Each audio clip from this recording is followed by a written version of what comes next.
बुद्ध के अनुसार इंसान जैसा सोचता है, उसकी सोच जैसी होती है, वह वैसा ही बना जाता है। कोई मनुष्य बुरी सोच के साथ बोलता या काम करता है तो उसे कष्ट ही मिलता है। वहीं यदि कोई व्यक्ति शुद्ध विचारों के साथ बोलता या काम करता है तो उसे जीवन में खुशियां मिलती हैं। ये खुशी उसकी परछाई की तरह उसका साथ कभी नहीं छोड़ती है। महात्मा गौतम बुद्ध ने कहा है कि जीवन में हजारों लड़ाइयां जीतने से बेहतर स्वयं पर विजय प्राप्त करना है। यदि स्वयं पर विजय प्राप्त कर लिया तो फिर जीत हमेशा तुम्हारी होगी, इसे तुमसे कोई नहीं छीन सकता। गौतम बुद्ध कहते हैं कि व्यक्ति कभी भी बुराई से बुराई को खत्म नहीं कर सकता है। इसे खत्म करने के लिए व्यक्ति को प्रेम का सहारा लेना पड़ता है।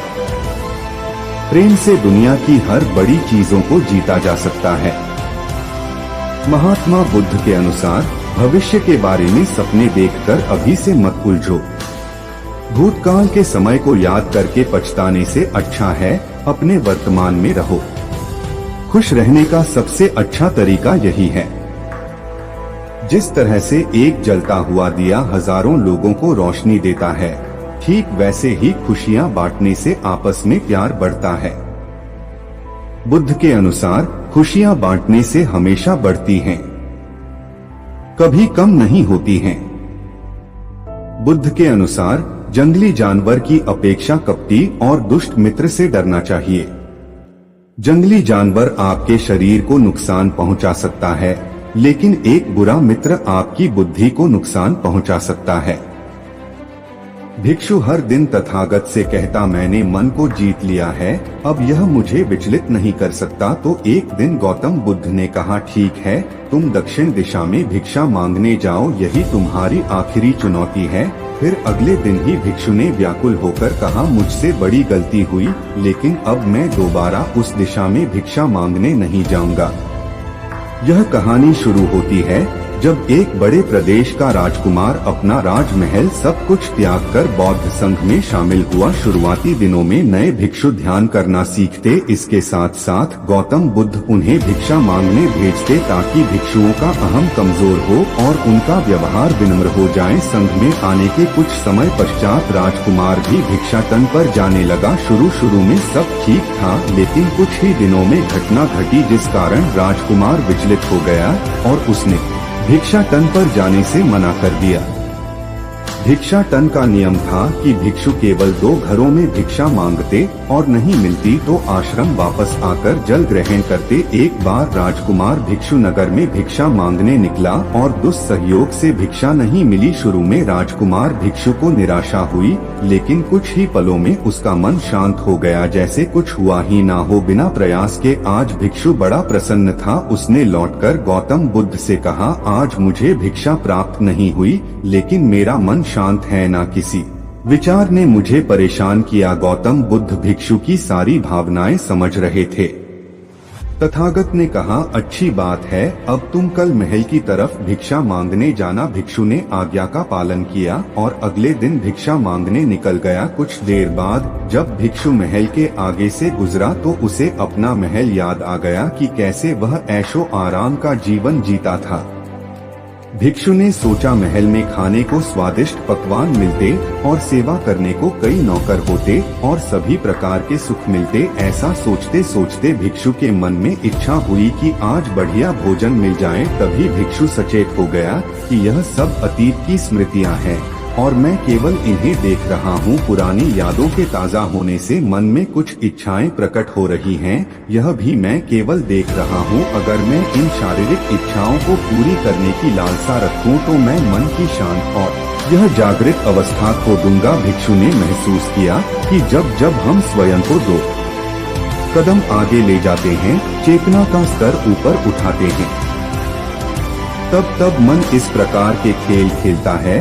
जब हम मन को शांत करने लगते हैं तब मन हमें बेचैन करने की पूरी कोशिश करता है। भिक्षु यह सोचकर बहुत खुश हुआ क्योंकि आज उसने आत्मचिंतन से मन के बारे में गहरी समझ और सूक्ष्म दृष्टि प्राप्त कर ली। भिक्षु ने आश्रम आकर गौतम बुद्ध को सारी बात बताई और कहा, तथागत, आज मुझे आपकी कृपा से सूक्ष्म दृष्टि प्राप्त हुई। मन हमें बार बार इच्छाओं में उलझाना चाहता है। महल को देखकर मुझे भी पुराने सुखों का स्मरण हो आया, लेकिन आज भी विचार मुझे छू नहीं पाए। गौतम बुद्ध ने कहा, अच्छी बात है, कल नगर की दक्षिण दिशा में जाना, वहाँ एक हवेली है, वहाँ मन और विचारों पर उपदेश देकर आना। भिक्षु बहुत खुश हुआ। आज वो जल्दी जल्दी चल रहा था क्योंकि वो उपदेश देने जा रहा था। पर दोस्तों, इस बार की यात्रा भिक्षु पर भारी पड़ने वाली थी। कुछ ही देर में भिक्षु हवेली पहुँचा और भिक्षा के लिए आवाज लगाई। आवाज सुनकर एक सुंदर युवती बाहर आई। भिक्षु ने सोचा कि इस युवती की सुंदरता को देखकर मेरे मन में कोई विचार नहीं आना चाहिए, क्योंकि मेरा यहाँ आने का प्रयोजन तो इसको उपदेश देना है। युवती ने भिक्षु को प्रणाम किया और कहा, आइए पहले भोजन ग्रहण कीजिए। भिक्षु ने भोजन किया, फिर सोचा कि उपदेश देने से पहले थोड़ा आराम कर लेता तो अच्छा होता। भिक्षु यह सब सोच ही रहा था। इसी बीच युवती ने कहा, श्रीमान, आपने अभी अभी अन्न ग्रहण किया है, अब थोड़ा आराम कर लीजिए, फिर उपदेश शुरू करना। यह सुनते ही भिक्षु सतर्क हो गया। जो योजना वह मन में बना रहा था, यह महिला वह सब दिन बताए करती जा रही थी। भिक्षु ने सोचा, यह सब संयोग है, यहाँ लोग भोजन के बाद आराम करते होंगे। फिर भिक्षु आराम करने लेट गया और विचार करने लगा कि महिला कितनी समझदार है और इसकी सुंदरता बेजोड़ है। अगर मैं राजकुमार होता तो ऐसी ही स्त्री के साथ विवाह करता। भिक्षु के मन में ऐसे ही कुछ विचार चल रहे थे। इतने में युवती फिर से आई और बोली, अगर आप राजकुमार होते तो मुझे उपदेश कैसे रते? भिक्षु जी, आप तो मुझे उपदेश देने आए थे ना। युवती का इतना कहते ही भिक्षु को स्पष्ट हो गया कि युवती तो मन पढ़ सकती है। भिक्षु घबरा गया और हाथ जोड़कर पूछा, क्या आप मेरा मन पढ़ सकती हैं? युवती ने कहा, क्षमा कीजिए, ध्यान करते करते मेरा मन शांत हो गया है, इसलिए बड़ी आसानी से मुझे दूसरों के विचार अपने आप महसूस हो जाते हैं, उनकी भावनाएं समझ आ जाती हैं। जब भिक्षु ने सुना तो उसके पैरों तले जमीन सरक गई। फिर बिना कुछ बोले भिक्षु तत्काल आश्रम की ओर चल पड़ा। रास्ते में चलते हुए भिक्षु का दिमाग फटा जा रहा था, उसकी बेचैनी बढ़ गई थी। भिक्षु खुद को कोसने लगा कि मेरे मन में युवती के लिए ऐसे विचार क्यों आ रहे थे, उसने मेरे बारे में क्या सोचा होगा। अगर यह बात लोगों को पता चलेगी तो लोग भिक्षुओं और संघ के बारे में क्या सोचेंगे। आज भिक्षु बहुत लज्जत महसूस कर रहा था और वह थोड़ी ही देर में आश्रम पहुंच गया। जब भिक्षु गौतम बुद्ध के सामने पहुंचा तो तथागत ने देखा कि उसके चेहरे की रौनक जा चुकी है, दोनों कंधे झुके हुए थे। भिक्षु ने बुद्ध से कहा, अब मैं कभी भिक्षा के लिए नहीं जाऊंगा। तथागत ने कहा, पहले आराम से बैठो, फिर मुझे बताओ कि तुम्हारी चाल में इतनी थकान क्यों है। आज तुम्हारे चेहरे पर तेज की जगह गलाने की भावना क्यों है? भिक्षु ने सारी बात बताई और कहा, मैं सब कुछ जानते हुए भी महिला की सुंदरता के बारे में और अन्य चीजों के बारे में सोच रहा था। मैं मन से पूरी तरह हार गया। अब मैं कभी उस दिशा में नहीं जा पाऊंगा। मैंने बौद्ध संघ का भारी अपमान किया है। गौतम बुद्ध ने कहा, सबसे पहली बात, परेशानी को बढ़ा चढ़ाकर मत सोचो। अगर कुछ बुरा हो जाए तो एकदम से यह मत सोचो कि सब खत्म हो गया। बिना सोचे निष्कर्ष पर मत जाओ। दूसरी बात, ध्यान दो कि कहीं तुम नकारात्मक विचारों के साथ अतिशयोक्ति करने वाले शब्दों का प्रयोग तो नहीं कर रहे, जैसे मैं हमेशा हारता हूँ, जीवन में कुछ नहीं बचा, मैं मन से पूरी तरह हार गया, मेरे साथ कोई नहीं है। क्योंकि ऐसा करने से मन अति भावुक और विचलित हो जाता है और नकारात्मक विचारों के चक्र में फंसा रहता है। तथागत के शब्दों से राजकुमार भिक्षु के मन को सांत्वना मिली। भिक्षु ने पूछा, अगर मैंने अपने मन को जीत लिया था तो फिर मन ने मुझे परेशान क्यों किया? गौतम बुद्ध ने कहा, सबसे पहले यह समझो कि विचार पैदा कैसे होते हैं। पहले बाहर कुछ हुआ, फिर उस घटना के प्रति अंतर्मन ने प्रतिक्रिया की, इस कारण शरीर में भावना या सनसनी पैदा हुई। फिर इस सेंसेशन या फीलिंग के प्रति तुम्हारे सचेत मन ने यानी कॉन्शियस माइंड ने प्रतिक्रिया की। इस आखिरी स्टेट को हम विचार कहते हैं। भिक्षु ने पूछा, हमको परेशान करने की विचारों में इतनी शक्ति आती कहाँ से है? गौतम बुद्ध कहते हैं कि हम खुद विचारों को यह शक्ति प्रदान करते हैं। जब आप जजमेंट और सही गलत के टैग लगाकर विचारों को देखते हो तो उनके प्रति रिएक्ट करने लगते हो। एक विचार के साथ अन्य विचार भी सोचने लगते हो। जब तक आप खुद को जज करोगे तब तक मन आपको नीचा दिखाकर हावी होता रहेगा। भिक्षु ने पूछा, फिर मन शांत कैसे होगा?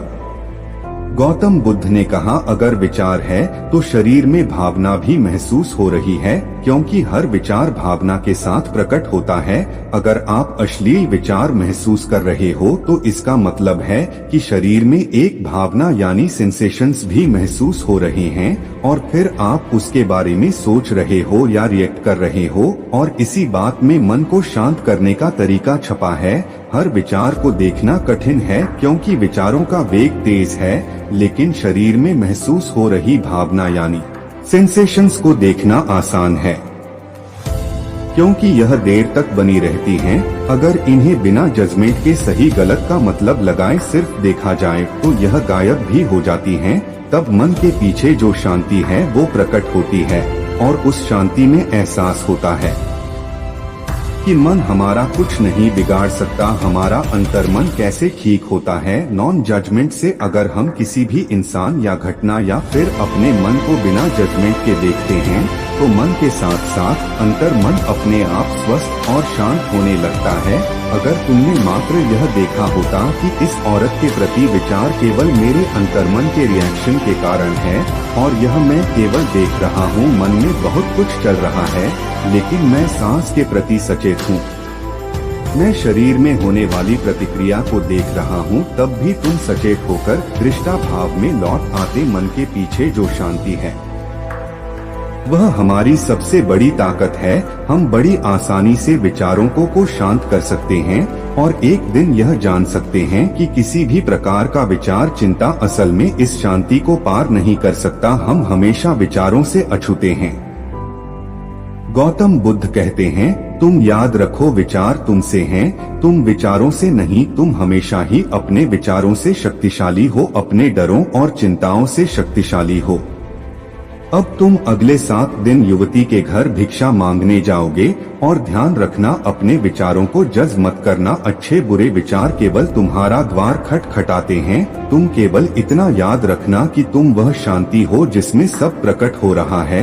अगले दिन भिक्षु पूरे मार्ग जागृत होकर चला। महिला के घर जाने से पहले थोड़ी घबराहट हुई, लेकिन भिक्षु दृष्टा भाव में बना रहा। विचारों को, शरीर में उठ रही भावनाओं को, डरों को, गिल्ट को, सबको बस देखता रहा। जब वापस लौटा तो वह पूरी तरह शांत था।